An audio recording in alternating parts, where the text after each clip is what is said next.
Imagine stepping back in time, way back, to a place where the lines between history and legend blur. The history of Athens begins with a tale as old as the city itself. Picture this. The mighty gods of Olympus, Athena, and Poseidon are in a bit of a showdown. They're both eyeing Athens thinking, hey, this place has potential. I want to be its protector. So, they decide to have a little competition to win over the hearts of the people living there. Poseidon goes first. He steps up, raises his trident, and wham! He strikes the earth. Up springs a fountain. But here's the catch. It's salt water. Not exactly what the folks in Athens were hoping for. Then comes Athena's turn. She approaches, touches the ground of the sacred rock of the Acropolis, and boom, an olive tree springs up. It's a gift that keeps on giving. Food, oil, wood. The people are impressed. They're thinking, Athena really has our backs. So, they choose her as their protector.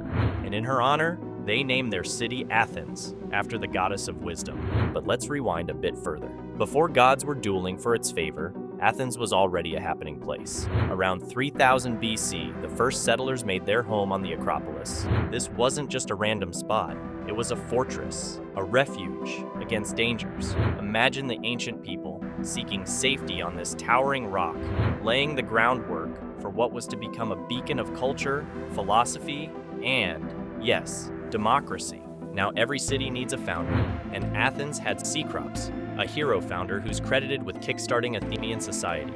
He's the guy who thought, why not divide the people into 12 tribes? But he didn't stop there.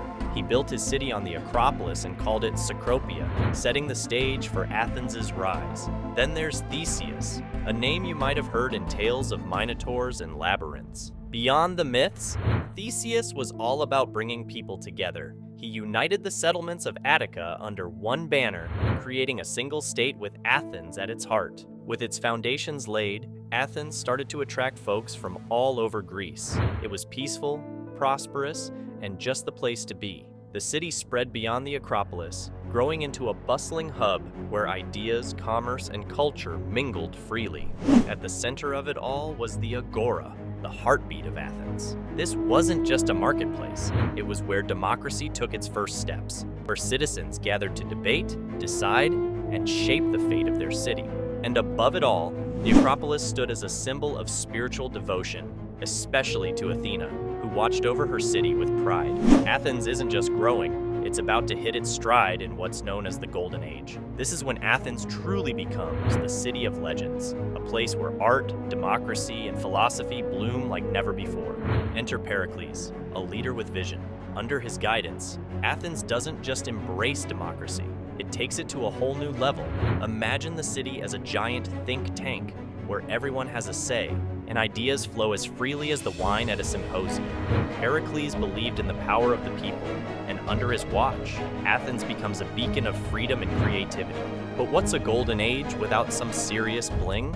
Pericles sets his sights on the Acropolis, transforming it into a showcase of stunning architecture and art. The Parthenon, with its towering columns and exquisite sculptures, isn't just a temple, it's a statement. It tells the world that Athens is a powerhouse of culture and spirituality. The Golden Age is also a golden era for the arts. The theaters of Athens come alive with the plays of Aeschylus, Sophocles, and Euripides, tales of heroes and gods that still captivate us today. Imagine sitting under the stars, watching these dramas unfold, the audience hanging on every word. This was entertainment, education, and a bit of therapy all rolled into one, a way for Athenians to explore the depths of human emotion and experience. But perhaps the most remarkable gift of the Golden Age is its contribution to philosophy and education. Socrates wanders the streets, challenging Athenians to question everything, laying the groundwork for thinkers like Plato and Aristotle. These aren't just idle chats, they're the seeds of Western philosophy, discussions about ethics, politics, and the universe that still resonate today. At the heart of all this activity is the Agora, bustling with life and the spirit of democracy. It's here, in this open space, that the citizens of Athens gather to debate laws and decide on the issues that shape their city. The Agora is more than a marketplace. It's the center of Athenian democracy, a place where the concept of citizenship and civic duty comes to life. Yet, even in its brightest moments, Athens knows conflict. The stage is set for one of the most significant conflicts in ancient history, the Peloponnesian War. Athens and Sparta, two powerhouses of Greece, clash in a struggle that's about more than just land or power. It's a battle of ideologies, lifestyles, and what it means to be a city-state in ancient Greece. Imagine Athens, with its bustling agora, its philosophers debating in the streets, and its navy ruling the waves, going head-to-head with Sparta, a city-state famed for its military discipline and warrior ethos. It's a conflict that tests Athens to its core, draining its resources, weakening its might, and ultimately reshaping its destiny.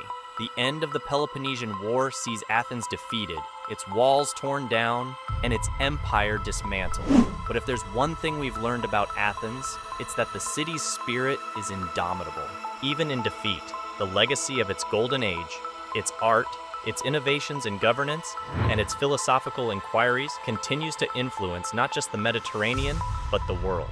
After the upheavals of the Peloponnesian War, Athens enters the Hellenistic period, a time when Greek culture spreads far and wide across the Mediterranean and Near East. The city's schools of philosophy, Plato's Academy, and Aristotle's Lyceum flourish, becoming the precursors to modern universities. Though no longer the dominant political power it once was, Athens becomes a cultural and intellectual epicenter, drawing scholars, artists, and students from across the known world. But the winds of change are blowing, and soon Athens will find itself under Roman rule. You might think this would be the end of Athens as a beacon of culture, but you'd be wrong. The Romans, captivated by the richness of Greek culture, shower Athens with favor, funding buildings, and preserving its heritage. The city transforms once again, becoming a place where the past and present coexist, where Roman and Greek cultures intertwine. As the Roman Empire splits and the Byzantine era begins, Athens undergoes yet another transformation. The city's ancient temples are repurposed for Christian worship, and Athens becomes a bastion of Christian scholarship. Yet, history is not done with Athens. The city faces occupation by Latin crusaders, becomes part of the Ottoman Empire, and experiences the ebb and flow of fortune's favor. Through each of these phases, Athens retains its identity, a city steeped in history, yet always looking forward. The Greek War of Independence in the 19th century marks a turning point, as Athens emerges from the shadows of the past to become the capital of a newly liberated Greece. It's a rebirth, a chance to rebuild and redefine itself. The city that once taught the world about democracy, philosophy, and art is now tasked with forging a new identity, blending its ancient heritage with the aspirations of a modern nation. As Athens enters the 20th and 21st centuries, it faces new challenges: urbanization, economic crises, and the pressures of modernity. Yet, it remains a vibrant city, a place where history is not just remembered, but lived. The ancient ruins stand as reminders of Athens' contributions to civilization, while the lively streets, vibrant markets, and bustling cafes reflect the city's enduring vitality and spirit. And that's the incredible journey of Athens, a city where history speaks through its stones. Smash the like button and subscribe to my channel to watch more interesting stories from around the globe.